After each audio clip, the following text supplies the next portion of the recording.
Hey, ju përshëndes, mirëmëngjes të gjithëve, mirë se erdhët në Rezedielli, ku takohemi në këtë transmetim të drejt për drejt, si çdo mëngjes në ekranin e Report Televizion. Do të flasim sot për ankthin, për sfidën e kohëve moderne, të shekullit modern, po prek gjithnjë më shumë njerëz duke trazuar mirëqenien, duke prishur ditën, cilësinë e saj, po si edhe ku e ka burimin ankthi, si mund ta menaxhojmë ankthin.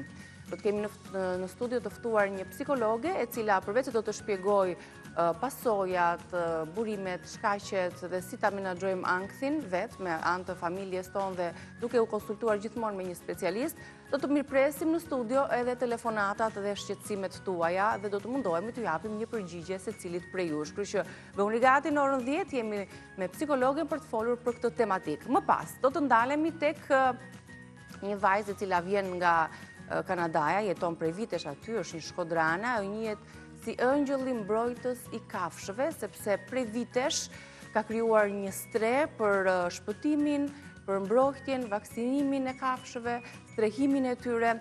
Ne gjithmonë kemi qenë dëshmitar të rasteve, le të themi kriminale, të keq trajtimit të kafshëve të rrugës. Disa raste janë publikuar në media, por duhet folur më tepër për t'i mbrojtur kafshët. Ajo bën një punë të shkëlqyer bashkë me ekipin e saj, ka marrë edhe mbi 13-14 kafshë në Kanada, që i strehon në shtëpinë e saj. Puna e saj konkrete do të shpaloset në studion tonë televizive. Shkojmë tani në kuzhinë, fillojmë menjëherë me ato që ju keni shumë dëshirë ta bëni bashkë paralelisht me ne, gatimin.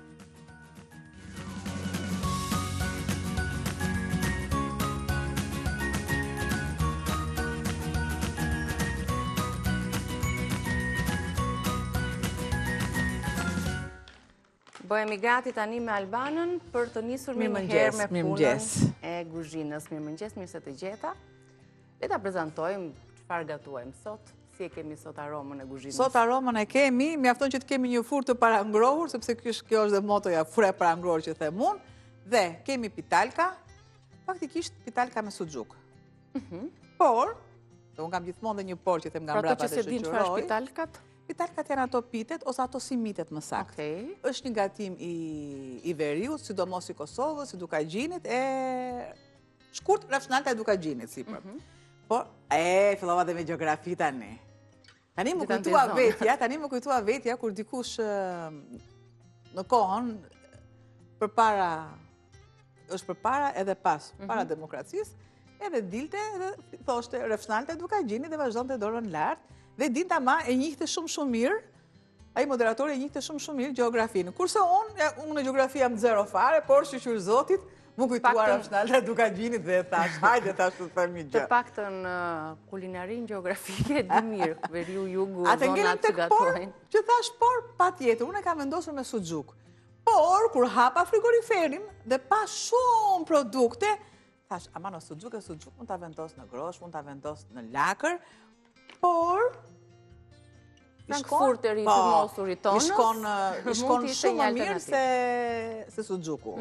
Pra se suxhuku është sa 2 herë. Nuk e kemi përdorur këtë variant të tonës. Prandaj unë vendosa, unë jam shotanike, e di e them, metanike më saktë. Do të ndryshova. Kemi me këto sot. Si fillim, kam majan, që e kam lënë të aktivizohet, shiko, është maja e butë, është ujë vakët, sheqerja jo mamam që e do, edhe një lugë miell, ka ardhur në këtë formë. Deri këtu jemi në rregull? Por, po e marrë këtë të hapurën këtu. Çfarë kam unë? Kjo është për çdo përdorim. Jetë edhe nga ngjyra. Jo, këtë do ta marr për picat. Okej, se na duhen pak më buçko, shpyra talkat. Atëherë, marë një gërshër. Këtë tani do të përgatisim brumin e pitalkave. Unë do t'ju tregoj me një herë, pa humbur kohë fare, recetën dhe gramaturën për sasin e gjithë familjes. Për pitalkat, për familjen tuaj. 500 gram miell për pica ola.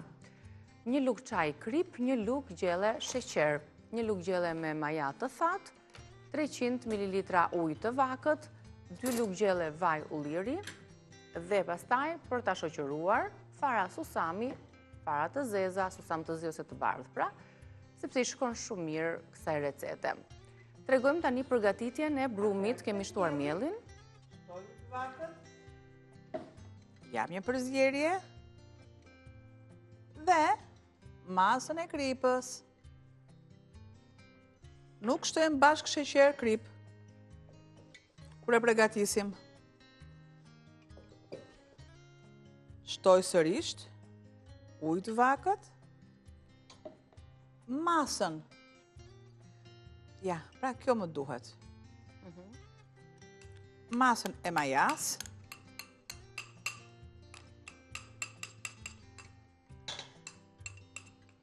Dhe normal të kësa të bëjt do të lë dhe një pjesë harmi për të bërë bukën apo diçka një mas tjetër. Ja, kjo këtu mund të aktivizohet përsëri. Ka Shtoj. pak sa ngeli. 2 lugë gjelle vaj ulliri. Normalisht që unë nuk kam shtuar 500 gram miell, sepse e shikoni, aman kam shtuar 500 gram miell, apo jam më shikëqik. Testojmë pak intuitën edhe. Po që ke shtuar 500 fix. Po të duam edhe ja tregojmë shikuesve, sepse tek shiriti transparent që ka Atlas është shënuar pikërisht edhe çdo shkallë e gramaturës. 500 gram miell kemi shtuar, bukur fort. Është zëmbrum. Unë kam shtuar 500 gram, por problemi është që tek majaja unë shtova ujë sërisht, që kështu nuk dua të bëj petulla, por dua të bëj. Gjithmonë e kemi pak miell më njanë, si do që Gjithmonë. t'jetë brumi. E keni Mund të vënë re? qelloj që t'jetë Mund të më jetë i ujë. lëngët. Mund të jetë ujë shumë më i nxehtë. Po. Nuk është i vakut, po është më i nxehtë. Normalisht aty edhe është i nxehtë. Tani që e preka, është i nxehtë. Është goxha më i nxehtë. Sepse në moment që Niki po shpjegonte se çfarë Ujë kishim, pak më shumë. unë Këto i vura me ujë të nxehtë. Ato i kemi pak më vonë. do t'i skuqim, besoj. Jo, jo. T'i skuq apo t'i futëm kështu siç janë? Kështu, po T'i më vonë, mostra, në më fakt, vonë. s'ka nevojë. Sepse po, unë do t'i vërtet. lë që të aktivizohet majaja. Okej, dhe pastaj i mbushim. Po. Dhe këto do të skuqen ose piqen në varësi të çfarë kemi vendosur ne. Mund të skuqen, mund të piqen, do të zgjidhni sipas shijes pastaj. Përfundimin e pitalkave. Di, e kam vënë syrin keq, e? E kam vënë syrin keq miellit. Kemi pak 1 letër aty po. Po. Ta mbulojmë këto dhe ta kemi për aktivizimin e majas. Sepse do në lë radhë sërish një parë. pjesë brumi, ta vendos një kavanoz dhe ta përdor më vonë. Tani Ka është një tamam. brum për 2 gatime, ndaj dhe po përdorim pak më tepër miell nga gramaturat që ne ju kemi përmendur në tabelën e shkruar. Do të zëm edhe majan me pak farm që na ka mbetur këtu, tek kavanozi, tek ena e qelçit, për ta Të lejnë përdorur pak në duart. gatime të tjera. Ndaj edhe këtë punë bëjnë dhe anvisat kur zëm bukën e tyre në shtëpi, lëm pak minjan për të vazhduar në brumin pasardhës, qoftë të bukës, qoftë të byrekut, se ka raste që edhe byrekët i gatuajmë me maja, maja me të ardhur, pra me brum të ardhur që themi ndryshe. Këto pitalka do të qëndrojnë, brumi si që zuri Albana, për disa minuta, ajsa të kemi ne limite këtu në hapësirën e gatimit, që të vazhdojmë më pas me recetat e tjera. Për momentin, Mund ta unë, mbulojmë me diçka. Pasi është Për momentin. punuar brumi. nuk do gjej kavanoz, por E bashkojmë Po, me po. këtë pjesën tjetër edhe e lëmë më njëna. vendose këtu poshtë atë pjesë, sepse pjesa që unë do ta vendos për tharëm, do jetë Ja. sërish e butë.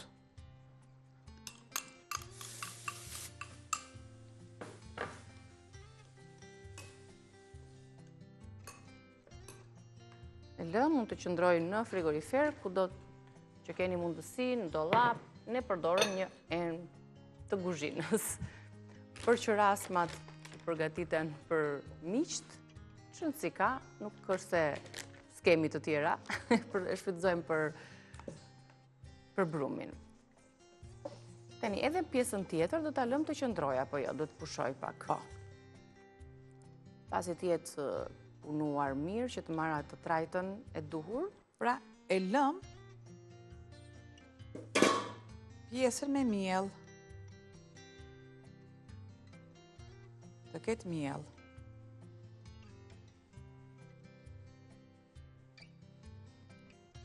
Ashtu.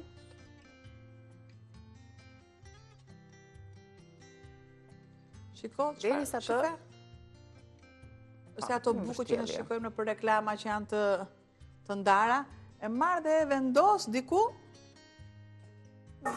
Ja. Dhe me një membran, po, e mbulojmë. do ta shohim më pas Për të filluar për të filluar të receta tjetër, dhe mbas recetës dytë, vazhdoj sërish me recetën e parë.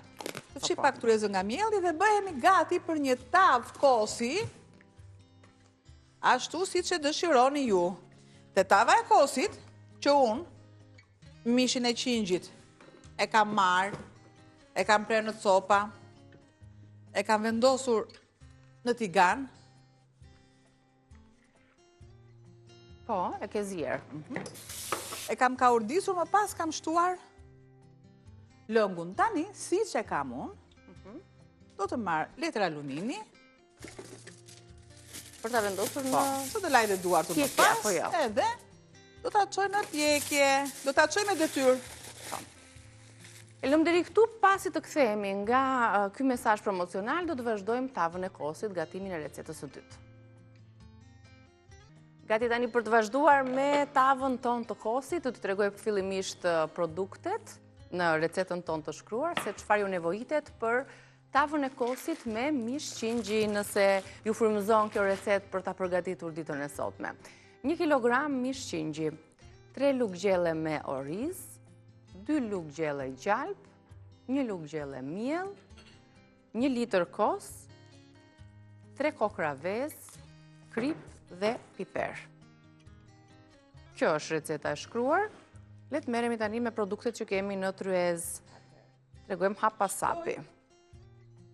Gjalpin.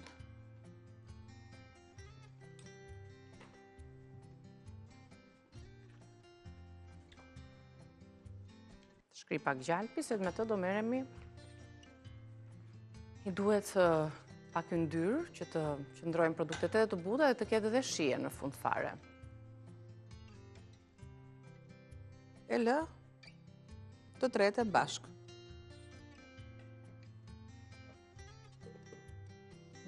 Kam vezët.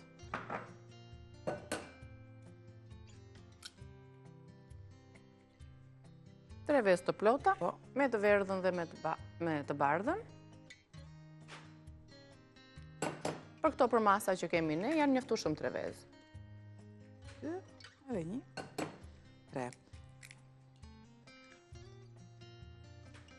Bëj një rrahje të vezëve.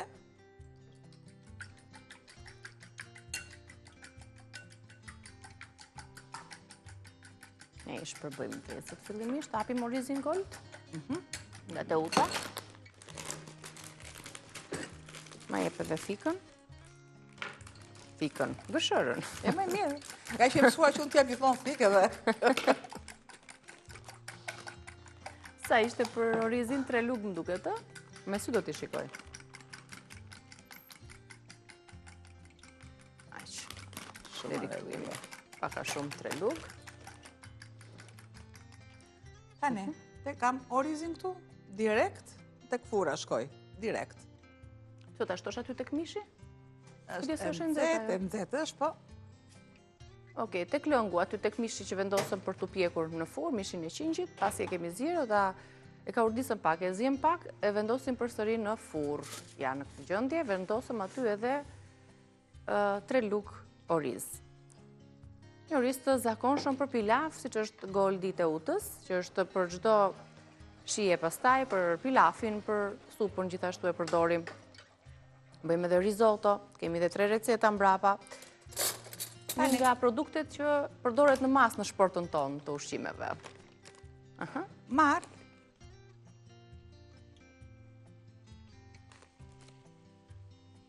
Edhe 3 lugë me miell, ishin të barabarta. 3 lugë me miell. Oriz edhe 3 lugë miell.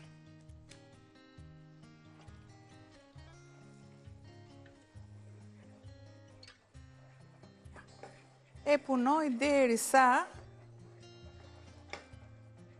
të më krijohet kjo gjendje e kremit. Ja. E tillë. Avash.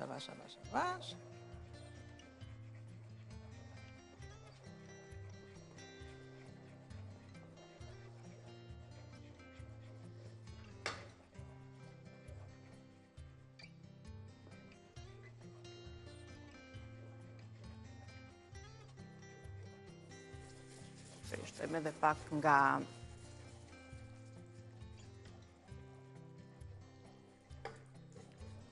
uji duhet të jetë relativisht as i ngrohtë as i ftohtë. Nuk ka rëndësi për këtë masë, sepse ta duhet të qëndrojë dhe të jetë ajo masa e plotë, ajo konsistenca e trash për tavën tonë. Dhe e lë, jo e lë dhe heq lugën, po e lë pak sa të trashet. Ja, këtu. Ullë nxehtësinë.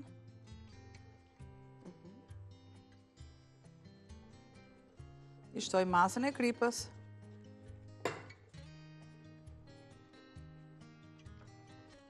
Dhe pakës fare piper.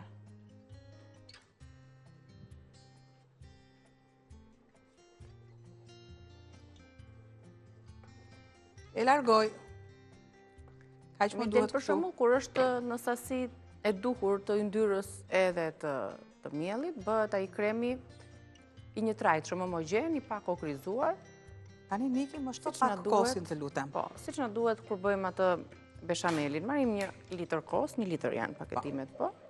Me pak yndyr, la erzeni dhe i shtojmë, po. Avash. Të krijojmë.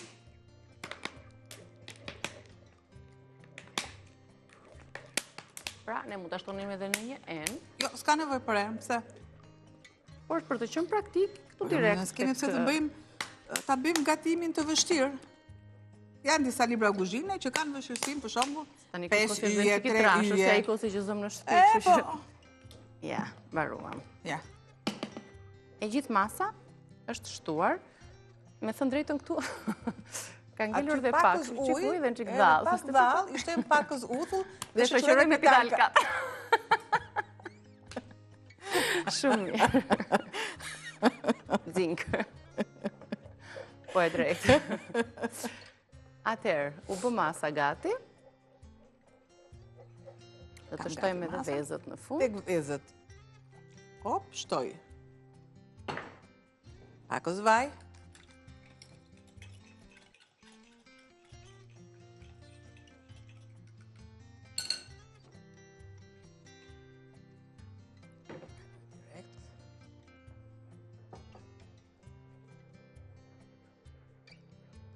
Okej. Edhe kjo u bë. Edhe e rrah mirë tani. Derisa të kem një trajtshmërinë. Marrë edhe një tepsi. Jo, tepsin. Po.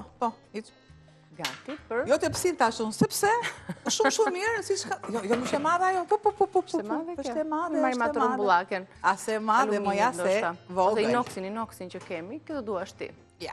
Në varësi të sasisë që kemi. Pra kemi përgatitur bazën të kosit, miellit, orizin e kemi shtuar tek tigani bashkë me mishin. Ja, vëm këtë. Pra gjithë elementet e tjerë janë... Këtë e kam për pitalkat. Gati. Daje. Këto t'i bëjmë gati dhe pitalkat.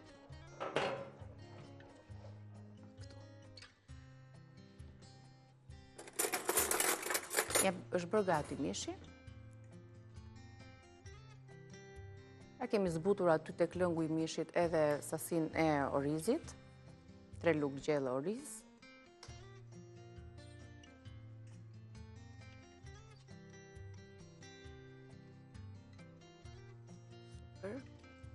Pra mua nuk më duhet ta lë, sepse është i bërë mishi. Këtu ku kam orizin.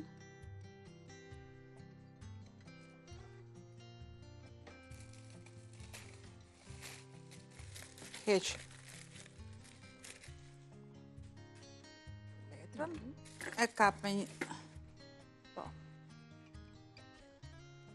Ta shtojmë kamera të lëngun, aromën, shijen e mishit. Të gjitha këtu. Sasia e kosit është shumë më e madhe se sa e lëngu të nxehtë të mishit, kështu që nuk kemi rrezik që të na prihet feza aty. Një sekond, s'është nxehtë. S'ka gjë. Do t'i shtojmë pak ujë ose ndonjë gjë tjetër këtu për të marrë këtë orizin apo s'ka nevojë? Është mjaftueshëm. Pra derisa unë të kem një tratshmërinë. Ndyra të shpërndahet, e tëra pra t'jetë një masë. Unë gjithmonë e kam bërë tavën e kosit pa oriz, gjithmonë. Sepse kam thënë që tava e kosit origjinale është pa oriz. Po. Por që të dalë edhe një herë jashtë. Po, ka shumë amisa që e përgatisin edhe me pak oriz. Po. Si duke sikur i plotëson atë të ngop më shumë. Dikur ishte orizi, dikur ishte pasu lëdrithi, më pas u shtua bullguri, nga bullguri u shtua orizi. Direkt në... Super, ka që ishte tava. Nëse nuk e kemi shtuar mjaftueshëm sasin e yndyrës, pa aroma që do të ketë mishi, pak piper të zi për të nxitur atë shijen e të gjithë produkteve. Dhe si që është, do ta vendosim në furrë. Ndoshta të përkasim me pak gjalp, se ruan atë freskin, aromën edhe butësinë në sipërfaqe. Mpiksja më pas, mishi është i zirë, sepse nuk mund ta lëm, si thuash, një masë të tillë delikate me një mish të pazjerë. Duhet të jetë zjerë mirë mishi, vetëm ky proces që futet në furrë për të piksur kosi dhe për të zjerë në pjesën e dytë orizi. Në rregull. Është gati, e vendosim në furrë. Unë do t'ju përmbledh edhe një herë produktet e tavës së kosit me mishin e qingjit. 1 kilogram mish qingji, në përmasat që u keni ka më tepër se sa ne çgatuajmë këtu. 3 lugë gjelle oriz, 2 lugë gjalp, 1 lugë miell ose 2, si shifeni sipas konsistencës që doni, 1 litër kos, 3 vezë, krip edhe piper të zi. Tani, për të kaluar më pas në vazhdimin e punëve tona këtu në kuzhinë, na duhet një shkëputje, sistemojmë edhe tryezën sigurisht, konsumojmë edhe kafen. Unë e bëra një kafe që parë, shu kalimthi, bereqet. Orizi që ushtohet dhe u hidhet në dasëm, oriz, karamele, po orizi është gjithmonë shtim. Është shtim i familjes. Është bereqeti, është begatia që kështu gjithmonë. Bereqet kemi dhe ne këtu në kuzhinë. Të tilla pacim. Të tjerë miqë dhe sponsor. Shkëputemi për pak publicitet, siç e thash, dhe rikthehemi për të vazhduar punën. Do bëj një kafe? Edhe mua një kafe, patjetër. Me njerë.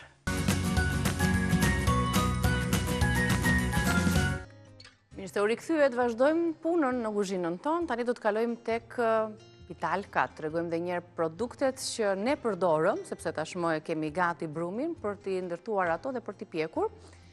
Për t'i mbushur me frankfurter të tymosur nga tona, ja të këshojmë produktet e Pitalkave me suxhuk i keni ju. Nëse nuk e keni suxhukun, mund të zgjidhni një nga produktet e tjera të shportës tona. 500 gram miell, 1 lugë çaj krip, 1 lugë gjelle sheqer, 1 lugë gjelle maja e thatë, 2 lugë gjelle vaj ulliri dhe fara susami ose fara susami të zinj për t'i lyer nga jashtë dhe më pas për t'i pjekur ato. Është një masë këtu që ne kemi lënë si tharmi, që do t'a përdorim për zënjen e bukës, piteve, byrekve që mund t'i keni të preferuar me maja. E lëm dhe mbajmë të mbuluar, më pas e vendosim edhe në frigorifer nëse do t'a përdorim një ditë tjetër. Kështu që gjithmonë sa erzëm atë brumin me tharm, lëm pak më njanë, apo jo? Patjetër që po. Na duhet. Atëherë që t'jemi. I ndajmë tani në pjesë të barabarta. E duhura. Gjithmonë pak ozmiell më njanë, se mund të na duhen për t'i hapur. Kur vjen, patjetër që Është më bëhet akoma dhe më e butë. po më e butë, edhe më ngjitës gjithashtu. Se lëshohet. Ndërkohë, siç e tham, zgjodhëm sot të provojmë nga shporta jonë tona, frankfurterin e tyrmosur. Për së vërtetës nuk e kemi përdorur ndonjëherë këtu në kuzhinë, kështu që sot do t'i japim vëmendje për ta shijuar. I presim me thik, me gërshër aty brenda për t'i mbushur. Pres me gërshër. Duhen copza të vogla. Okej. Shumë mirë, atë marrim dhe një dras. S'ka nevojë fare me drasën. Praktike, praktike. Pyem kështu direkt, siç janë. Ja, Okej, me gërshër direkt. Shumë ja bëjmë gati brumin dhe i kam 3-4 Pra, pjesët sërish e unë vendos frankfurterit mielt e gati. brumi, ja? Tani ti, po të duash, Po. e lyen. Nuk po vendos letër, por vendos vaj. Shtoj vaj.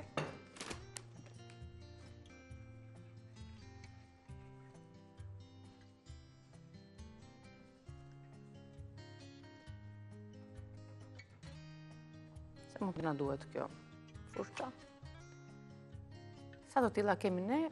Gati 6 pitalka. Apo ta ndash në mes ndonjërin? Jo, mirë janë. Për masa të barabarta. Sepse sërisht do vinë. Sërisht do kenë masën e 2 fishimit. Pra, i lëm, i punojmë.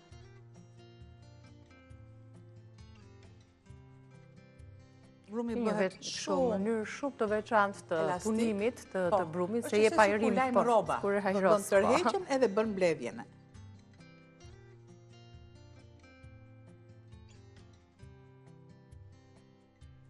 Edhe tjetrën. Tani do t'i lëm I kështu lëm siç janë? paksa. Okej. Sa të fshidhon tryezën, normalisht, Që duan kohën e vet, ne do t'i shtojmë edhe susam, fara susami, edhe nëse keni farat e zeza të susamit akoma dhe më mirë, akoma më të shëndetshme janë.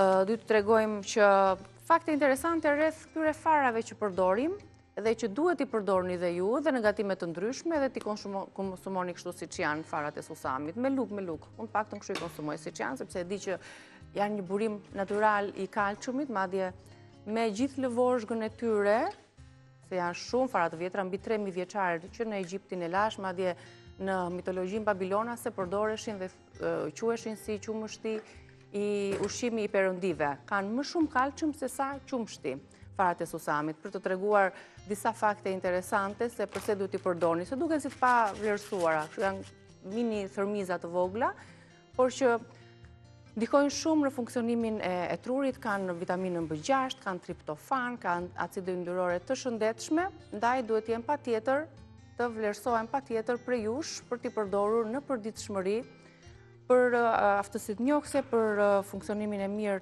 të trurit, për përqendrimin, për memorien. Mjafton të lexoni dhe të ulëmtoni se çfarë përmbajnë farat e susamit dhe do t'i konsideroni më shumë pastaj në kuzhinë. Dikush mund të thotë, po ne i përdorim, patjetër është shumë mirë të i përdorim sepse janë vetëm të mira sjellin në organizmin ton. Sot jemi përballë informacioneve të pafundme, kemi mundësi të njihemi dhe të njohim shumë mirë produktet që konsumojmë, ndaj kjo do të na bëjë dhe më të ndërgjegjshëm dhe më të përgjegjshëm për shëndetin ton. Për shëndetin, Do t'i vendosim direkt siç janë në pjekje, do të shoh pak. akoma, do dhe pak pavër. punë, në qatë mira që janë. O, zoti di, kam Merr atë thënë, pjesën që ka rënë, se nuk digjet më aty lën tek vaj. nepsi, kam thënë. Nepsi është mbi mua. Siç e tha dhe Albana, nuk do t'i lëm direkt në furr, sepse do të presim pak do të krijoj vi sërish. brumi përsëri. Do dyfishohet. Edhe këtu e largojmë. Edhe këtë fundit unë vetë. Tani, farat e susamit pak më vonë, apo do t'ja shtosh tani dhe ato piqen ndërkohë? Pak pjekje. Sa të lëshojnë atë aromën e tyre në tigan, base edhe pjesa tjetër në furr do të Do t'i pjekje ato. Do t'i lëshoj ato aromën e mirë, për t'u dhënë shijen, e shkruan dhe një shtresë si mbrojtëse kështu në sipërfaqe të... Pra, dua t'i punoj direkt, sa të marri e gjithë masa një tretshmërinë. Ju, kur keni susam për shembull një pako, e merrni vendosin në tavë, direkt në furrë, 3 minuta, hiqeni dhe e keni vendosin në përkavanozat e qelqit edhe... Pra si mund të përdoren shumë farat, rregull. bëjmë bukën, bëjmë byrekun, bëjmë këto pitet, i vendosim nga një dorë sipër tek brumi. Keni arat. Ashtë imta sa direkt. Si që keni arat, shtojni mjaltin dhe arat sipër të susami. Bëhet një mënyrë shumë e mirë për ti akoma më e përshëndruar kjo pjesa e... Fillon edhe ngjeshet në lugë, sepse lëshon vajin. Dikur si burim vaj i përdornin Po. në kohët e lashta, parat e Ka susamit. qenë fati i Kleopatrës, kemi që bëjmë. Edhe fati ynë tani që shpesh disa produkte kur dalin në pa, mund të jenë mes nesh, por kur dalin në pa, duhet një zë, që i nxjerr në pa dhe ja. Do t'i lë, Do t'i lësh të vinë tani? do t'i lë të vinë. Avisat i din që duhet t'i lëm të vinë, por unë do t'i vendos në furse. Po. Edhe pak Edhe të të dalin. mikset pjesa e tavës së kosit, ja kështu t'i linin. Edhe pak minuta do të fryhet brumi më tepër, sepse ka atë tharmin e vet. I largojmë edhe ne do pak të më presim tutje që ti dhe pjekim. le të merremi me një ëmbëlsirë me krem limoni. Krem limoni. Fillimisht tregojmë produktet e ëmbëlsirës, çfarë na nevojitet për ta përgatitur atë, ndërkohë frankfurterin e tymosur, pjesën që ka mbetur, pasi e kemi izoluar mirë, duke i vendosur edhe një ngjitës, një kapse, direkt në frigorifer për ta ruajtur dhe për ta përdorur në ditët në vijim. Po duhen Shojmë pak produktet e ëmbëlsirës, vezët, teksa ti i bën gati. sheqer, lëng limoni, lëku Dhe lëkura e limoni. limonit. Që ka shumë e thjesht, me pak produkte. Po. 3 vezë, sheqer, akgjal, lëngu i limonit edhe lëkura e një limoni. Përgatisim pra krem limoni. Shpërbëj vezët me sheqerin.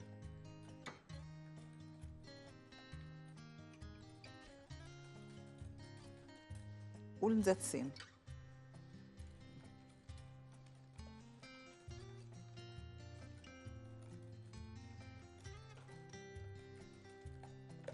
E rah mirë, sepse ëmbëlsira këtë ka.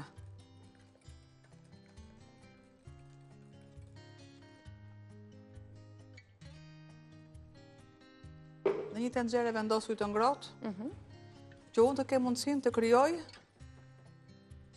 banjë marin.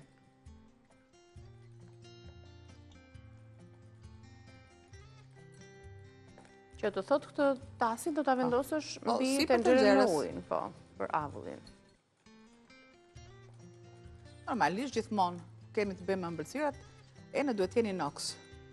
Tenxhere të vogla inox, që ne të kenë për masat e tilla, shiko, që ne t'i punojmë. Pra, kjo ëmbëlsirë u gatua ka kështu në banjë mari, derisa të Shërbehet krijohet shumë ai mirë të kremi. kurasanët, të biskotat, do të ndryshme. Nëse bëjmë ne vetë kruasan, për shembull në shtëpi, e mbushim me këtë kremin e Po, limonit. te biskotat. Super, po. Te kek, Ajo shtresa e sipër me kekut, për shembull, mund të jetë një krem limoni. Përgatisim një kek të zakonshëm të thjesht, po me shije limoni ndoshta dhe sipër i vendosim të kremin e limonit.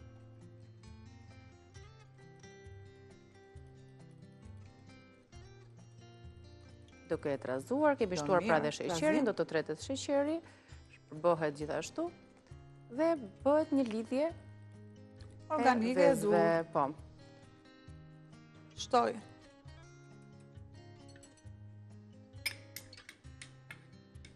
Lëkurën e limonit. Dhe këtu duat më vendosësh Niki, një lukë gjalp aty, tek lëkura e limonit. Dhe e përzije sërisht.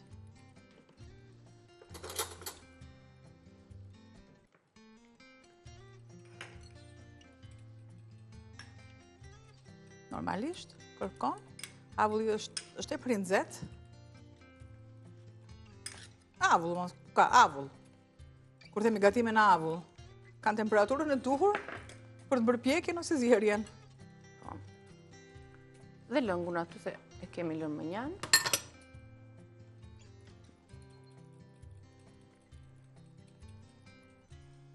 Ka një proces. Dhe fakti që i vendosur pitalkat në këtë çast, përsëri nga që i ke vendosur poshtë, është ajo është akoma dhe më mirë. Fillojnë dhe fryen ato dhe pastaj do t'i kalojmë në pjesën lart për t'u pjekur. Temperatura do një herë edhe unë rita pak, në rregull, shumë mirë bëra tani. Tani e bëre shumë mirë. Në këto 5-6 minuta sepse edhe jo, po edhe tava nuk ka nevojë mishi është i bërë, kosi thjesht kërkon atë piksin e vet. Po. Dhe nëse ju kosin e bëni, tavën e kosit e bëni në formën e beshamelit, dijeni shumë mirë që nuk do t'ju japi atë shtresën e ujit. Po. E tani që kemi në anën tjetër mokadorin nuk praparova sa bëj kafe, kështu që tani e ke të merituar se i ke përfunduar dhe recetat. Ani se do të bëj edhe diçka. Mëngjesin tënd, më ke ngrënë mëngjes apo jo? Po kam ngrënë mëngjes, ja të marr një kapsulë. Atyre të shpivës i bën mëngjes, po ti vetë ke ngrënë. Po, ti e di mëngjesin tim.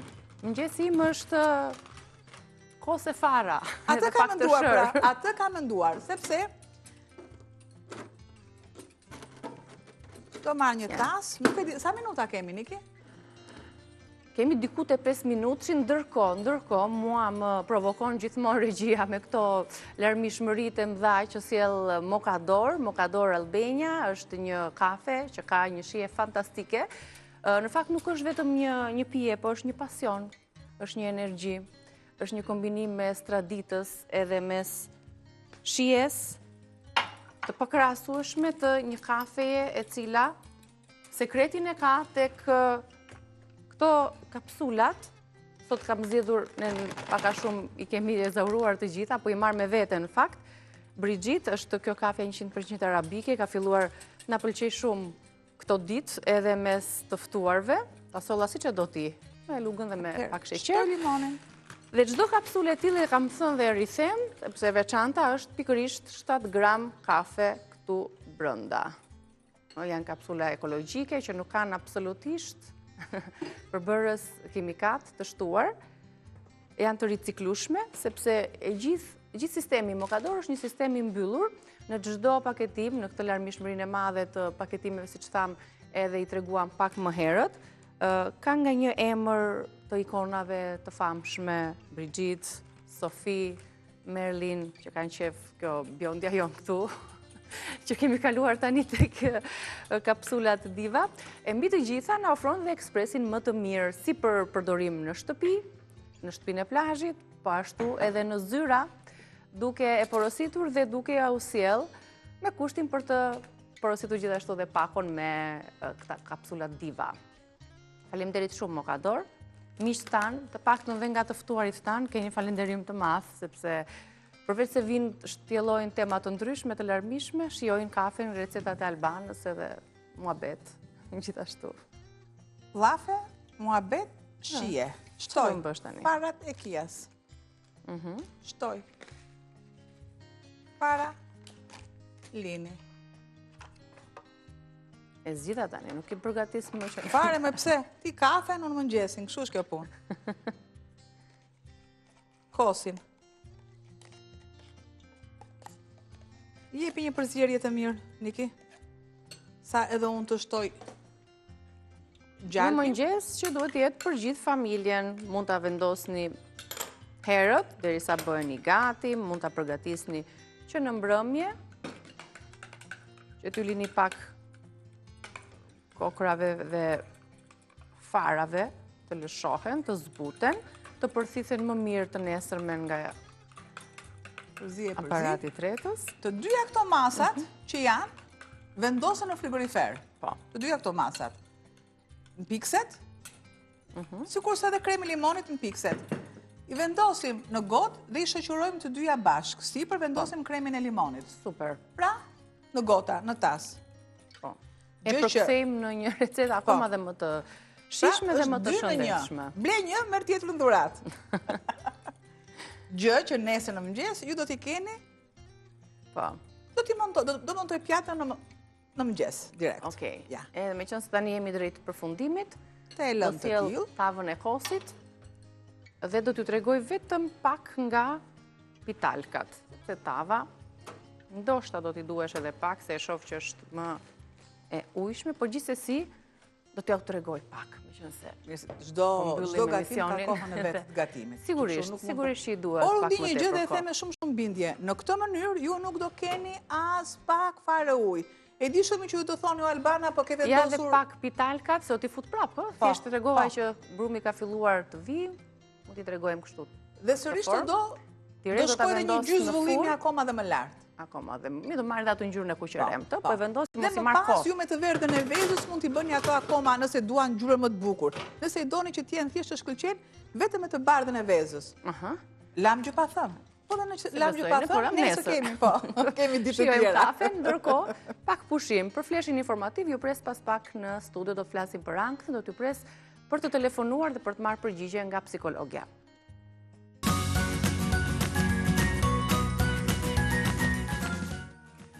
Ankthi si sfida e shekullit modern, duke prekur shumë e shumë njerëz, e duke ndikuar në mirëqenien tonë, në jetën tonë të përditshme, në cilësinë e jetës tonë. Po çfarë është ankthi? Si lind ai? Si mund ta menaxhojmë ankthin? Nëse ju keni një shqetësim të tillë, po përballeni me ankthin, jeni të lutur të na telefononi për të ndarë shqetësimin tuaj me ne. Unë do të jem në studio me psikologen Ema Bruci. Mirë se erdhët, kënaqësi që jeni këtu. Kënaqësia është e imja, të falenderoj për ftesën. Ju keni vite që merreni me këto shqetësimet e shëndetit mendor, e padyshim jeni në kontakt me shumë njerëz, jo vetëm brenda, por edhe jashtë Shqipërisë. Si e shikoni këtë periudhë të njerëzve të prekur me ankth? Kemi shtim të numrit, si po e menaxhojnë njerëzit ankthin, çfarë ke vënë re në komunikimet që ke patur me njerëz anë kënd botës? Unë të falenderoj për pyetjen. Pyetja është vërtet shumë interesante. Ankthi është vërtet sëmundja e shekullit. Ka marrë një përmas të jashtëzakonshme mbas pandemisë. Vetë pandemia krijoi një ankth. Në kohën e pandemisë nuk u tha siç duhet se çfarë ndodhi me njerëzit, po të kujtojmë ato momente të pandemisë, mbyllja brenda vetes, mbyllja dhe frika nga vdekja, bëri që njerëzit në për spitale t'ju vi ankth akut. Dhe kishte shumë, dëgjuam rastet shumëta që hapën dritaret, u hodhën nga dritaret, kërkuan vdekjen. Pra çfarë ishte? Ishte një ankthi me njershëm, i cili ju uli vetëvlerësimi, ju krijoi një mendim që jeta s'ka kuptim, pra ka mbaruar dhe kërkuan të shpëtojnë, shpëtim e gjetën tek vdekja. Po çfarë është ankthi? Ne shpesh kemi dëgjuar dhe dëgjojmë në jetën e përditshme, jam me ankth, jam me ankth. Unë do të ndalesha këtu dhe do të qëndroja në një pikë. Për mua, ankthi është mos kontroll emocional. Dhe ky mos kontroll emocional nuk është në dorën tonë. Çdo gjë të cilën ne kemi në dorë dhe i themi stop, është ajo që nuk quhet sëmundje. Për shembull, që ta kuptojmë thjesht. Në rastin se ne jemi duhanpirës dhe doktori na thotë se mushkëria jote është nuk mban më, nuk duhet pish më duhan. Ky është vesë, e kemi ne në dorë, e lëm dhe shpëtojmë.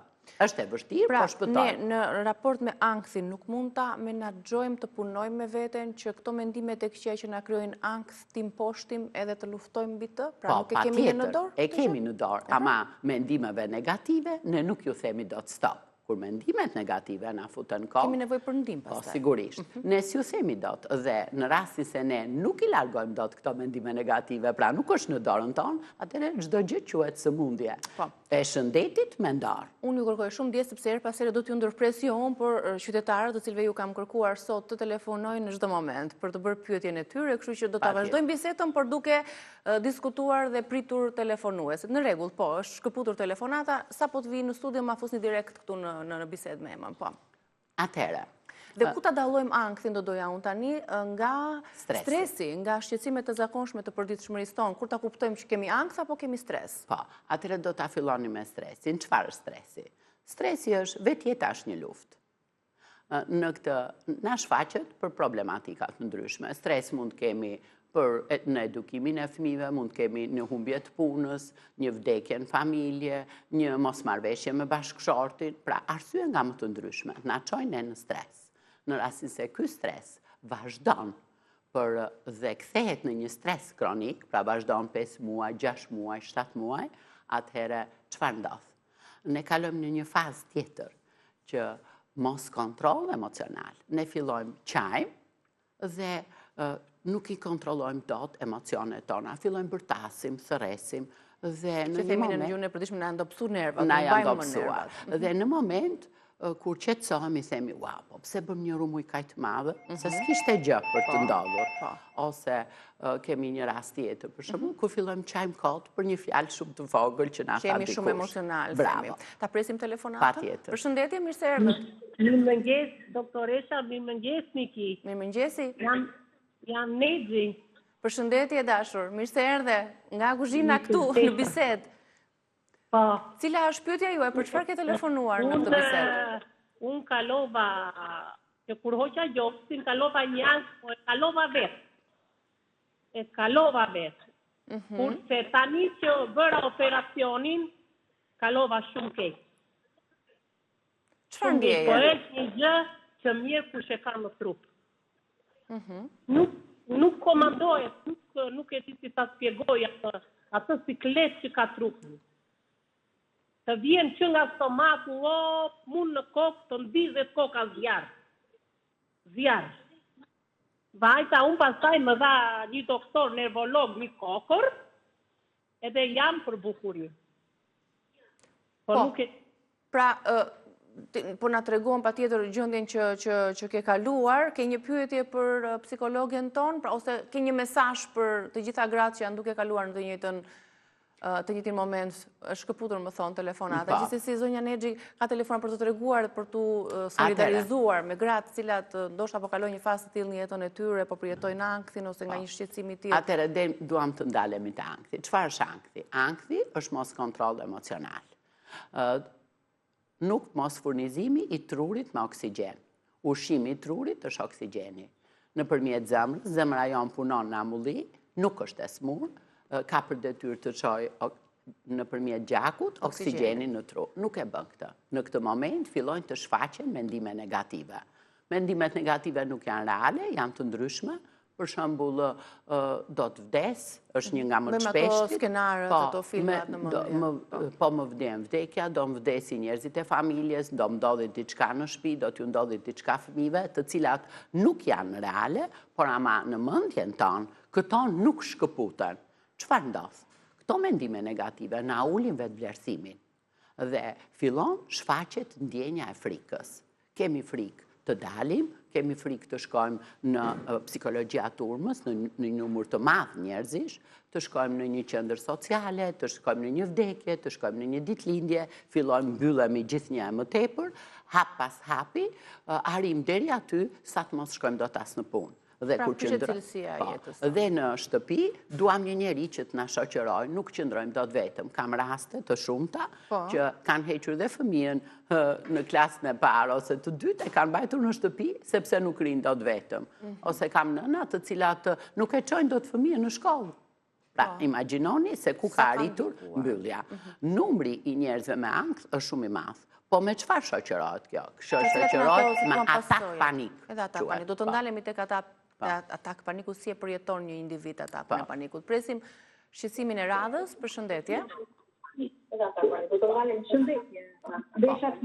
Po, ju dëgjojmë, jemi drejt për së drejti, ju dëgjojmë, mund ta bëni pyetjen tuaj. Po, desha të flite, unë jam një zonë, po në vojtu një strese, që në motën 21 vjeqe, dhe tani jam gati 70 vjeqe.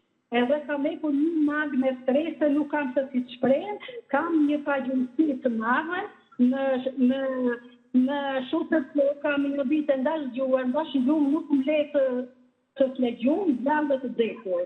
Dhe nuk dite që të bërë, kam magë dhe thonë një fime dhe nuk e të dëlloj do të asë për mira të kejtë.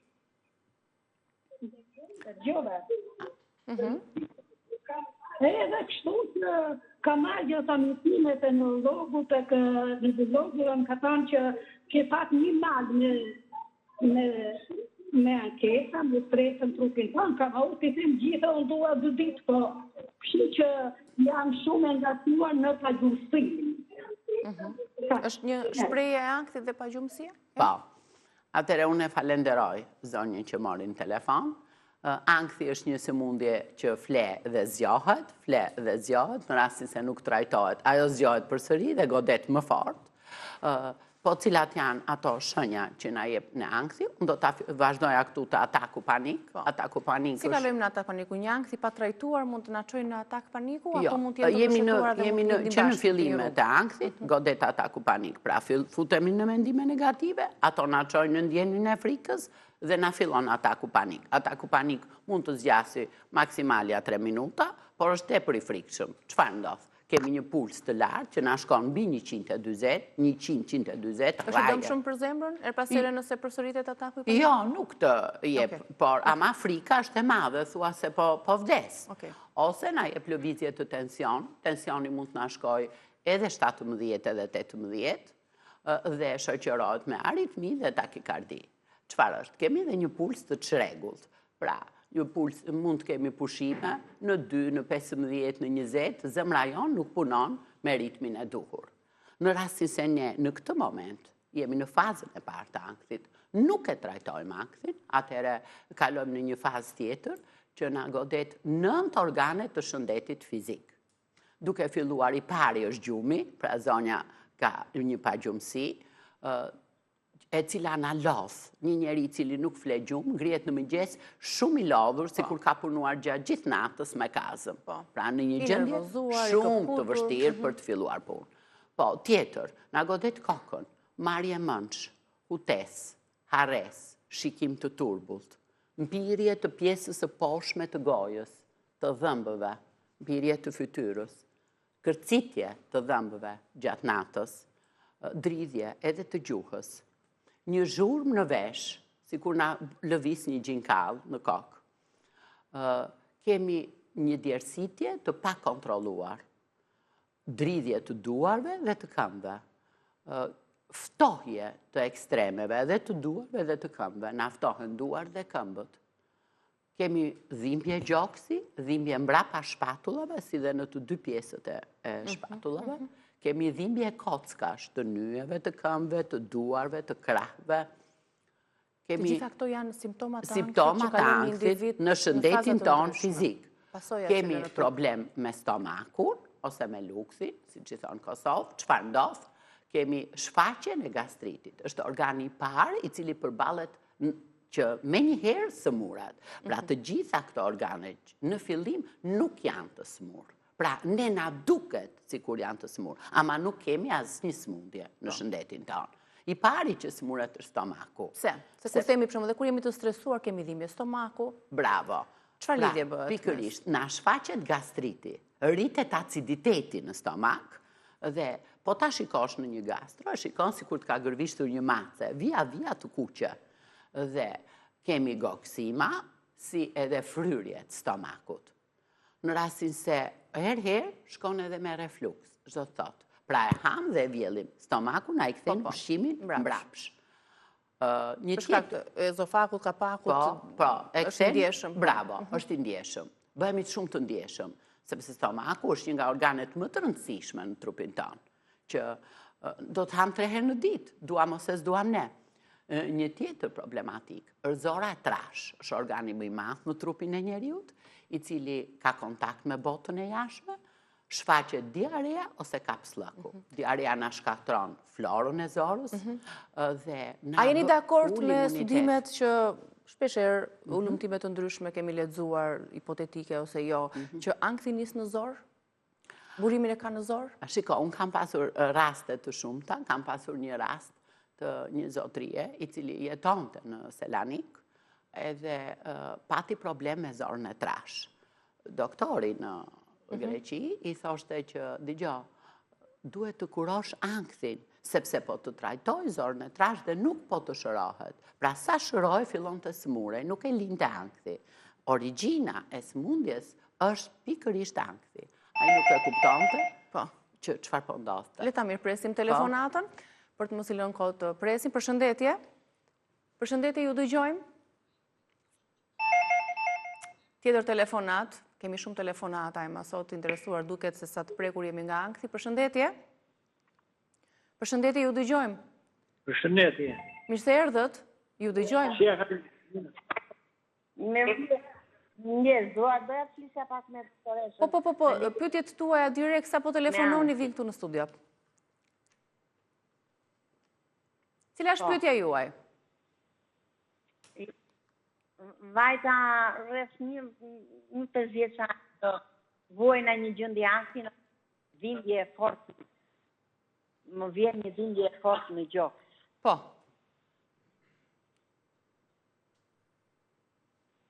Sa ko keni me këtë shqetësim? Kryja dhe një qikë sëri.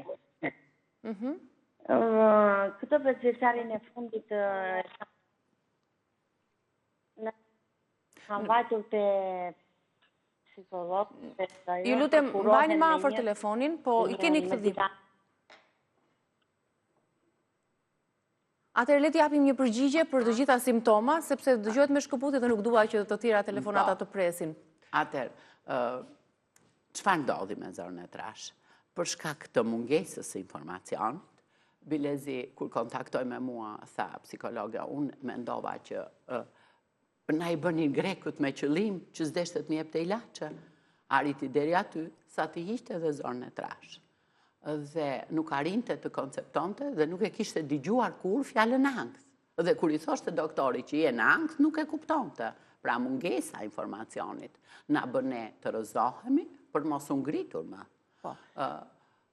Tjetër problematik që do të ndalesh. Atë mënyra se si ne ushqehemi, se sa baktere të mira ka zora jonë, sa ndikim ka në shfaqjen e ankthit, pikërisht nga mënyra e të ushqyerit. Sepse në rastin se ne nuk kemi një ashqitje normale, këto bakterje të këqija ngjiten lart. Dhe ne e kemi provuar dhe vetë, sikur mos jemi të smur nga ankthi, dhe kemi 2 ditë që s'kemi dalë jashtë dhe themi, wow, plasa, çfarë po ndodh me mua? Pra, e ndjejmë edhe njerëzit normal, jo vetëm ata që janë të smur me ankth, se çfarë problematike sjell mos dalja jashtë në mënyrë të rregullt. Por ankthi na çon deri në hemoroide. Pra, unë kam pasur një numër shumë të madh, sidomos nga Gjermania, i përshëndes shqiptarët në Gjermani, kam pasur 8 djemë të cilët kanë qenë në një gjendje goxha të agravuar të ankthit e pikërisht me zorën e trash. Deri në shkaktimin e hemoroideve. Presim një tjetër ndërhyrje, përshëndetje. Ju dëgjojmë. Përshëndetje. Përshëndetje, mirë se erdhët, mund ta bëni pyetjen tuaj direkt. Unë desha se kam shumë pyetje për të bërë, por desha një numër kontakti me zonjën. Po, nëse Ema mund ta japi patjetër kënaqësi zonjë, por të gjithë shqiptarët që janë në live edhe do ta ndjekin këtë emision, vetëm për juve, numri im i telefonit gjendet në Facebook në psikologe Ema Bruci, në TikTok, në Instagram, është kudo psikologe jonë, sepse dhe kontaktet bravo, por do ta themi edhe me zë, është +355 69 64 06 783. Pyetjet konkrete mund t'i bëni dhe mund t'i japim ndoshta një ndihmë. Tani, si mund të ndihmojmë personat, si fillon trajtimi i ankthit? Si mund t'i ndihmojmë individët që kanë filluar të shfaqen shenja ankthi ose janë në gjendje të tillë? Atëherë, të falemnderit, por unë dua të qëndrojmë edhe te një pikë tjetër e rëndësishme, sepse ankthi godet jep infeksione urinare. Kemi urinim të shpeshtë, por edhe probleme me seksin. Dua të ndalem pak këtu. Vazhdon të jetë tabu në trojet shqiptare, një gjë e tillë, do ta themi me zë të lartë. Ankthi na ul dëshirën seksuale. Sidomos për ata të cilët kanë përdorur medikamente të psikiatrisë, kanë një ulje jashtëzakonisht të madhe, sepse këto medikamente ndikojnë në seks. Në psikiatri nuk bën njeri seks. Pra, ideja është që medikamentet e shkaktojnë, apo vetë ankthi? Vetë ankthi, por e shtohet dhe më tepër dhe situata bëhet vërtet serioze. Unë kam një numër shumë të madh djemë shtëri, nga mosha 20 deri në 35 vjeç, të cilët nuk kanë dëshirë, ju ka lënë ereksioni dhe kanë të pamundur, ose nuk arrin dot të realizojnë fazën e seksit, që është shumë i rëndësishëm. Do ta themi, seksi është proces biologjik, është pa të cilin nuk ka dashuri, nuk ka lumturi, nuk ka jetë, nuk ka familje. Pra, është ai i cili ka sjell miliarda njerëz në këtë botë. Kështu që është një nga problematikat më të mëdha të rritjes së ankthit tek këta njerëz.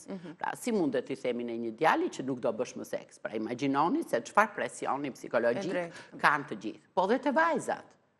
Shoqërohet me rënë. Është më i frekur nga numrat që ju kontaktoni, vajzat apo djemt, nga ankthi dhe nga problemet seksuale, sepse ka një bum telefonatash sot që do t'ju japim pak përgjigje.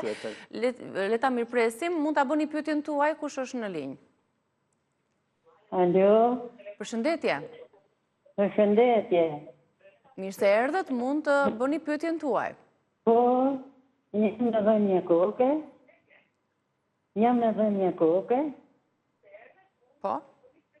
Temperaturë, sportim, shtrëngim koka. Tani ju keni temperaturë, besoj ankthi nuk është të shenjë, një simptom. Dhënje koke kam. Po. Dhe më në shpatut dhe të gjasë në pehe, në bahet miza. Po më pihen edhe durët, më kam thënë nervori, ke edhe durët. Ke dhe mpire të tuarve. Më pihen në temperaturë, miza durët. I bëjnë duart miza. Në rastin që zonja interesohet. Duhet të kuptojmë një gjë, që simptomat e ankthit ngatrohen dhe me gjëra të tjera, sepse njeriu është një total, pra siç është problemet me trurin, mund të jenë me shëndetin fizik, diku mund të afrohemi.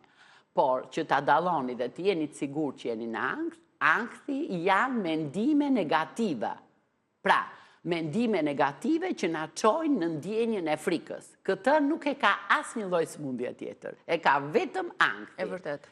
Dhe shoqërohet me atak panik, gjë e cila nuk ndodh në asnjë gjë tjetër. Shumë herë gra më pyesin, mos ndodh nga menopauza, mos vjen nga tiroidet, pra sigurisht afrohen gjërat, ka gjërat përbashkëta, por jo.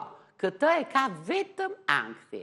Pra të shkon pulsi. Me që se ju përmendë tema menopauzën, përmendë tiroidet, janë këto faktor risku për shfaqjen e ankthit, për përjetimin e ankthit? Sigurisht që ndikojnë. Pra personat dhe të fëmijët mund të bëjnë vizita të tilla, për shembull të kontrollojnë tiroidet, një luhatje. Shiko, tiroidet edhe faza e menopauzës janë probleme hormonale. Kurse ankthi është problem emocional. Pra që këtu pra nuk ka burim ankthi tek një menopauza apo tek tiroidet? Sigurisht që sjell burim ankthi, po nuk na fut në ankth menopauza. Menopauza është një proces normal për të gjitha gratë. Sigurisht, dikush e ka ndryshe, dikush ndryshe, po jo me ankth. Nuk kemi ankth menopauzë. Si trajtohet ankthi? A zhduket ankthi? A shërohet ankthi? Sigurisht që shërohet. Ankthi do të kemi 3 gjëra të rëndësishme. E para, duhet të pranojmë që kemi një problem emocional të cilin ne nuk e kontrollojmë dot. Është numri i madh i telefonatave në drejtimin tim. Edhe këtu ka shumë telefonata, kështu që ndjes po do të lëm dhe një hapësirë tjetër, ndoshta vetëm për telefonuar, se nuk e kisha menduar që do kishte një bum të tillë. Kështu që më duhet të fjala juaj tani për trajtimin. Patjetër. Atëherë, duhet të pranojmë. Unë kam telefonatat pafundme të prindërve, të burrit për gruan, të vllajt për motrën, po vetë personi nuk e pranon që ka një problem emocional. Në rasti se personi nuk e pranon, nuk ka zgjidhje. Pra duhet personi vetë të pranoj dhe të kërkoj ndihmë.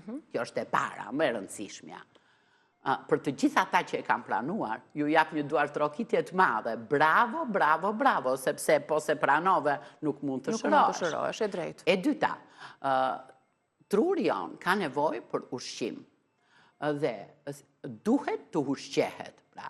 Sigurisht këto ushqime i takojnë botës sot, ne po ecim drejt suplementeve, ne po ecim drejt vitaminave, pra po largohen nga ilaçet dhe trajtimet e botës së qytetëruar, do ta themi, është drejt suplementeve të ndryshme dhe janë profilaksi. Pra bota e qytetëruar e ka futur me kohë profilaksi, çdo thotë. Ata nuk presin të sëmuren, po bëjnë profilaksi për të pasur një tru të shëndetshëm. Parandalojnë. Po të shikosh njerëz që jetojnë edhe 90 vjeç, vetëm, kanë një mendje të fuqishme, në gjithë Europën dhe janë të fortë. Pse? Sepse ata kanë punuar me trurin, pra kanë bërë profilaksi për të mbrojtur trurin. Si realizohet profilaksia? Çfarë duhet të kemi kujdes të gjithë? Çfarë duhet të kemi kujdes? Pra, duhet të kemi kujdes që në çdo fazë të jetës, ne të ushqejmë trurin tonë. Si? Mënyra e të ushqyerit është njëra. Shumë e rëndësishme se si të ushqehemi, por ka edhe vitamina të cilat ushqejnë trurin, po dhe ne si të hamë. Pra, ndikimi, mënyra të ngrënit tonë, nga njëherë na krijon në ankth. E thamë që në fillim dy janë organë, është stomaku dhe zora trash. Tjetër gjë, duhet me njëherë të ndihmojmë veten tonë. Psikologjia është arma më e fortë në dorën e çdo kujt. Duhet të kuptojmë një gjë. Ankthi na ka ulur vetvlerësimi, çdo thot vetvlerësim, çdo thot forcë brenda vetes për të besuar se mund t'ja dalësh. Ajo që unë po bëj dhe që kam kaq shumë njerëz në trajtim është unë po i ndjek pacientët e mi hap pas hapi. Pra ju bëni një rrugtim. Një rrugtim. Jo thjesht një komunikim dhe mbaroj dhe çdo gjë vazhdon. Pra nuk bëj vetëm një seancë psikologjike, po unë rrugtoj me këta pacientë. E kuptova. Sa kemi mbaruar seancën, aty ka rënë vetvlerësimi për një arsye. Po është e vërtet. Por ajo çka duhet të theksojmë, të japim si mesazh është që asnjëherë nuk është vonë, asnjëherë nuk është turp të kërkosh ndihmë. Jo. Kjo është merë domosdoshme. Kur kemi një shqetësim, kur përjetojmë simptoma të tilla, nuk është turp të shkosh të drejtohesh tek psikologu për të marrë një mendim, për të marrë një ndihmë, për ta ndarë me të tjerët. Pranimi, edhe ndarja e shqetësimit. Pranimi dhe disiplina. Është shumë e rëndësishme disiplina. Çdo thot disiplinë. Meqense ankthi nuk shërohet me njerë dhe njerëzit që po na ndjekin e dinë, pra është një sëmundje gjatë, mund të dojë 1 muaj, 2, 3, 4 dhe 5. Atëherë duhet të jenë të disiplinuar. Mund të themi që është sëmundje apo është një gjendje? Është sëmundje sepse nuk të merr jetën, po të shkatron jetën. Edhe vetë dhe familjes, e vërtet. Në anën psikologjike dhe në anën fizike. E vërtet, po. Pra, kam raste të imunitetit, kam trajtuar një zonjë nga Tirana, e cila për 4 muaj arriti t'ja dilte me sukses, dhe kur mbaroi më thoshte jam jashtëzakonisht e lodhur, pra jemi marrë edhe për imunitetin e saj. E kuptova. Sa kohë zgjat trajtimi i ankthit? Ju thatë 4 muaj. Ka sipas gjendjes në të cilën dhe fazave në të cilat jemi në tani, shpesh herë njerëzit më thonë, edhe në live kur dal vet, që pse nuk na tregon se si ta zgjidhim? Nuk mundemi. Sepse askush nuk është një lloj, jo vetëm unë. Po për çdo lloj sëmundje nuk mund të vëmë një etiketë që bëni këtë. Të gjithë bashkë, secili ka gjendjet e veta. Secili është ndryshe. Ka ndryshime shumë të mëdha. Unë ja di e kisha 2 djem, vëllezër me njëri tjetrin. Po, edhe erdhën, asnjëri nuk ngjante me tjetrin, pra nuk mundet të jenë të dy këtat me të njëjtin trajtim dhe me të njëjtën formë për ta kaluar ankthit. E kuptova. Me shumë kënaqësi do të juftoj edhe një ditë tjetër për t'ju lënë gjithë hapësirën shikuesve, për pyetje konkrete dhe për t'ju dhënë një ndihmë ndoshta se si mund të ndihmojmë kudo që ka një shqetësim të tillë. Faleminderit shumë për kohën tuaj. Të faleminderit. Ne shkëputemi për publicitet, ritakojmë pas pak.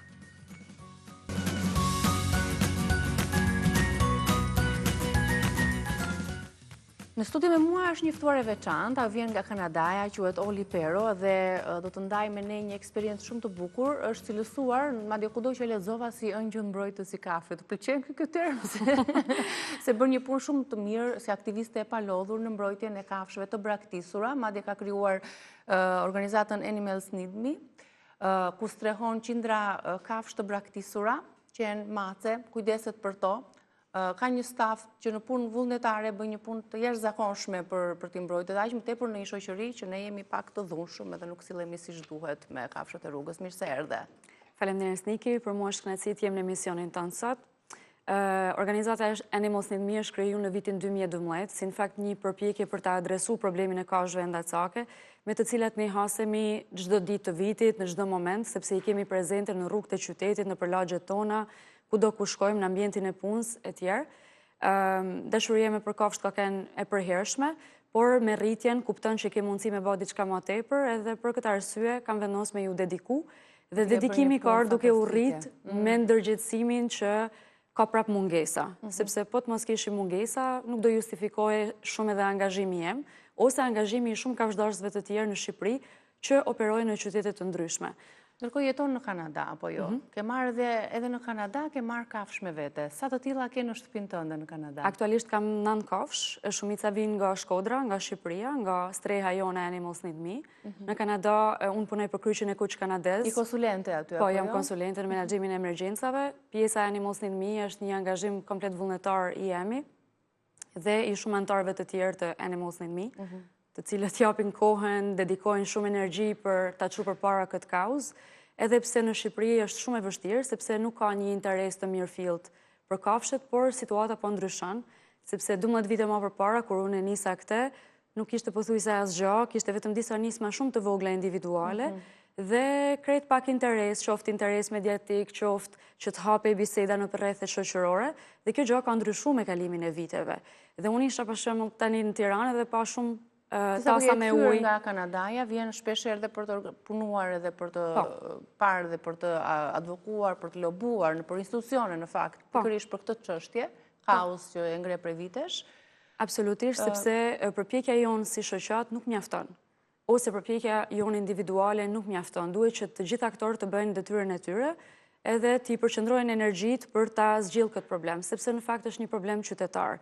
Është problem për kafshdarsin, i cili nuk e don qeni në rrugë ose macë në rrugë, sepse aty do shtypet, do aksidentohet, do helmohet, do kesh trajtohet. Dhe jemi bërë shpesher pjesë e këtyre lobimeve, kemi parë shpesher në për media, video të keq trajtimit të kafshëve ndacake.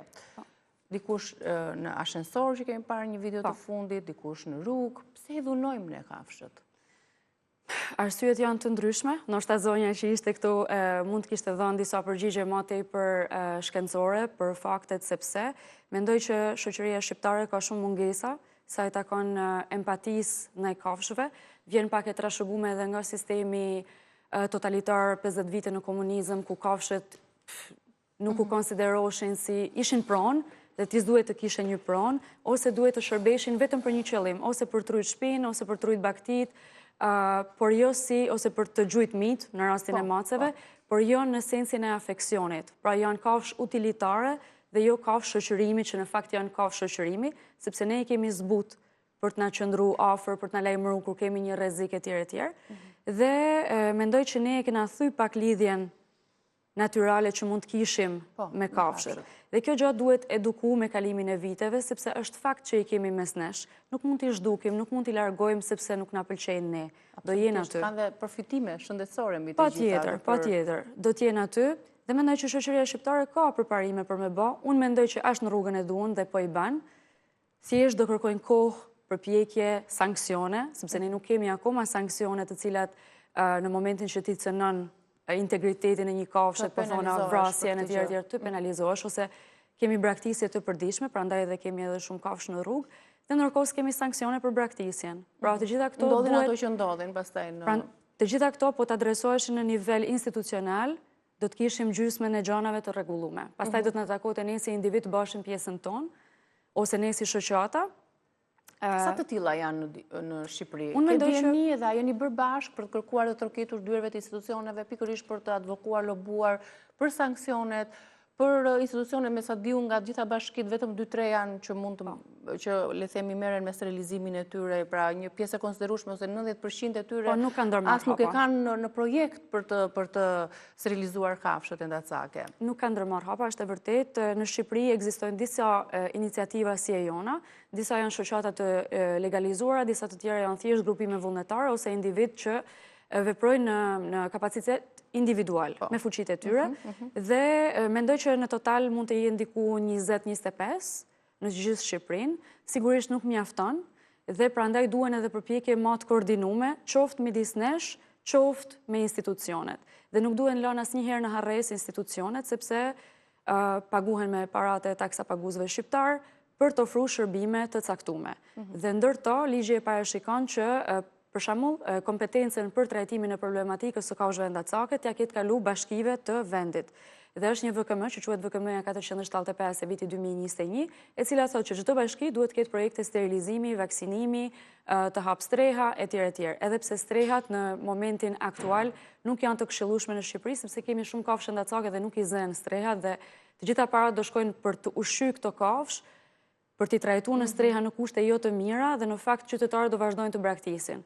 Dhe do ishte më e ullës që të kishim parandalim përveç se trajtim, si që tha dhe zonja në rastin e Ankthit, duhet punohet më shumë me parandalimin. Me parandalimin e vërtet. Në qoftë se më lejon, do të shpjegoja për organizatën tonë, për punën që po bëjmë aktualisht, sepse jemi në afër zgjedhjeve të 11 majit, dhe organizata jonë ka përgatit një platformë politike, si tip manifestoje, të cilët ja ka dërgu partive kryesore në vend, në mënyrë që ata ta integronin në programin e tyre politik. Dhe ne kemi zhvillu disa takime ose disa telefonata, kemi kërku 5 pika kryesore, të cilat janë merren më tepër me parandalimin, përveç se me trajtimin, po përmendi këtu rastin e mikroçipimit dhe të identifikimit dhe të regjistrimit të kafshëve shtëpiake, në mënyrë që këto kur përfundojnë pastaj që t'jene ndacake, të kemi mekanizma për t'i trek, edhe për të bë, po thona, sanksionet e tjere tjerë. Tip gjurmëshmërie? Gjurmëshmërie, bravo. Pjesa tjetër është sterilizimi dhe vaksinimi, të ketë një program kombëtar dhe të mos lihet vetëm në vullnetin e bashkive, sepse shpeshherë bashkit kanë, jo të gjitha bashkit janë të fuqishme, jo të gjitha bashkit kanë fonde dhe kanë buxhete të caktuara, prandaj do të ishte e mirë që të kishte një program kombëtar, të ishte pak më i suportuar nga qeveria qendrore. Kemi gjithashtu përpjekjet për edukimin dhe ndërgjegjësimin. Organizata jonë merret me edukim në shkolla, jemi aktualisht e vetme në Shqipëri që kemi një program të mirëfillt edukimi nëpër shkolla, për rëndësinë e përgjithshme dhe për ndërveprimin e sigurt me qend.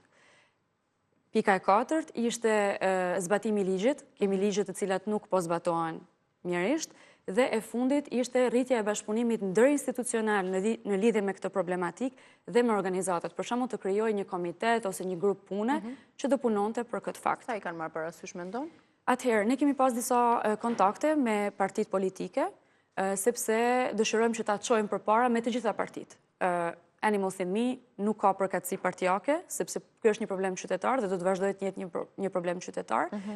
Kemi pas kontakte me Lëvizjen Bashk, kemi pas kontakte me nismën thurje dhe me koalicionin Shqipëria Bëhet, gjithashtu me Partinë e Lirisë, me Partinë Agrare Ambientaliste, të cilët na kanë kthyer edhe përgjigje zyrtare që dëshirojnë madje Shqipëria Bëhet e ka futur në programin e vet politik, dhe ndërkohë po pres që të kemi takime me Partinë Demokratike dhe partitë e tjera, Partinë Socialiste e tjera. Oli ka marrë rrugën nga Kanadaja për këtë çështje.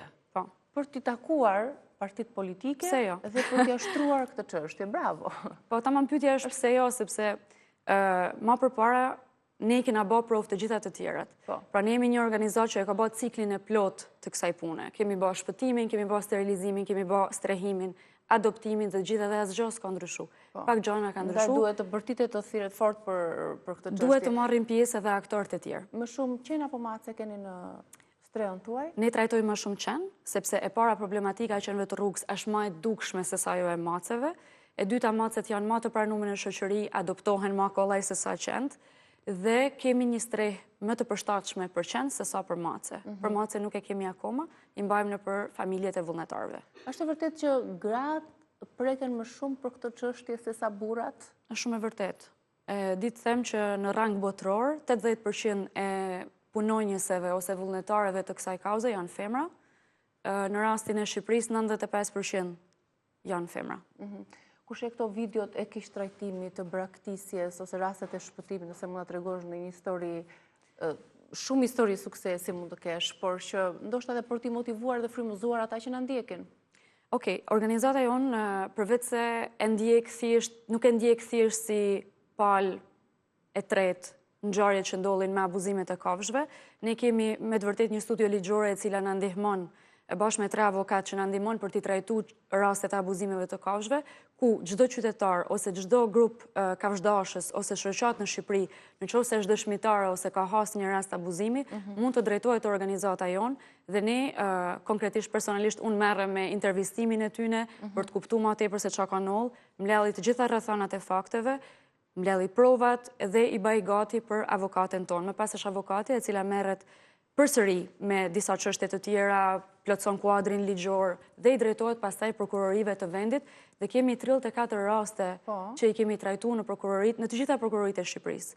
Mirë po, këto raste nuk kanë pas sukses.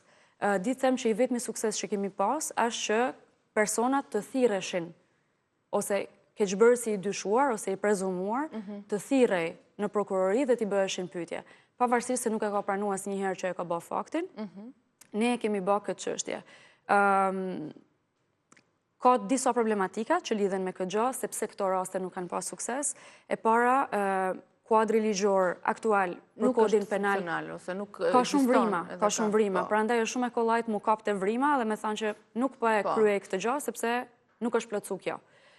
Kjo është e para. E dyta, ka raste që dëshmitarët nuk paraqiten fare sepse kanë frikë të konfrontohen me keqbërësin dhe nuk i duket një çështje aq e rëndësishme se okej, unë e denoncova, pa tash s'du të merrem me tej. Edhe kjo na pengon jashtë masës sepse kur jemi para prokurorit dhe dëshmitari kyç nuk paraqitet, është e vështirë. Ka edhe disa raste të tjera kur është ngatruar kuadri ligjor i kodit penal me çështjet administrative dhe shpesh ka prokurorë që e kanë trajtuar këtë gjë si çështje administrative duke e dismis me një. Dhe në fund fare, në shtëpinë tënde në Kanada ke qenë mace më shumë? Kush kujdeset, si të delkua të kujdeset, sepse duan kohën e tyre për t'i nxjerrë, për t'i ushqyer, për t'i pastruar? Unë kujdesem, bashorti gjithashtu, djali gjithashtu, kena 5 mace edhe 4 qenë për momentin, janë të gjithë me problematikat veçanta, pleqërie, probleme sjellje, probleme sëmundjesh. Ka raste që punoj nga shtëpia, pra e kam pak më të kollaj që t'i dedikohem. Për kryqin e kuq kanades. Po, punoj për kryqin e kuq, po. Shumë interesante. Në fakt, bëhen bashkë shumë e shumë njerëz, mbi të gjitha të ndërgjegjësohet një shoqëria, sepse vetë kultura ose trajtimi i kafshëve në Kanada është ndryshe, kemi një qasje komplet ndryshe ne me ta, besoj ka një diferencë të madhe. Për hir të vërtetës, nuk është perfekt as atje, ka shumë probleme. Ndaj unë edhe ju falenderoj që më ftut në emision, sepse më lejon që ta transmetoj mesazhin tim pak më gjerë. Bukur fort, unë të falenderoj për punën e jashtëzakonshme që ju bëni. Faleminderit që erdhe. Shumë faleminderit. Këtë problematik, duhet të thënë që një qen apo një mace nuk është thjesht një kafshë ndacake, është një qenie që kërkon dashuri, vëmendje, një streh gjithashtu. Ndaj mos i braktisni, mos i keq trajtoni, mos abuzoni me to. Faleminderit Oli. Shumë faleminderit Niki. Faleminderit dhe juve që na ndoqët për gjatë transmetimit tonë të drejt për drejt nga ora 9 deri në orën 11. Kalofshi një ditë të bukur, në vazhdim ndiqni programacionin e Report.